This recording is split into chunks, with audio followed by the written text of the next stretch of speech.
Pemirsa, kebijakan satu harga minyak goreng di Kota Ternate hingga saat ini belum merata. Himbauan pemerintah terkait kebijakan satu harga minyak goreng yakni Rp14.000 per liter nyatanya belum sepenuhnya merata. Seperti terpantau di pasar tradisional Kota Ternate, hingga saat ini 31 Januari 2022, pedagang di pasar tradisional masih memakai harga lama, yaitu harga minyak goreng masih di atas Rp20.000 baik itu eceran maupun kemasan.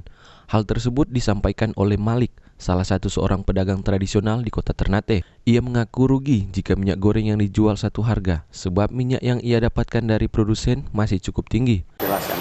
Ya, kita ambil masih harga di atas.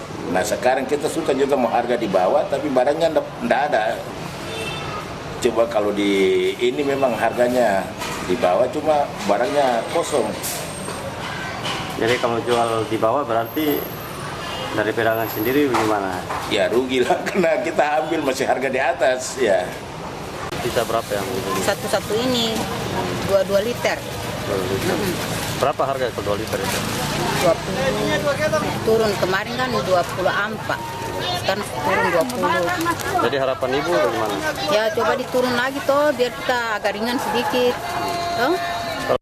Para konsumen mengaku harga minyak goreng yang berlaku di pasar tradisional terbilang masih cukup tinggi. Mereka berharap harga ini bisa diturunkan. Opik Syarifuddin melaporkan untuk Kawanwa TV.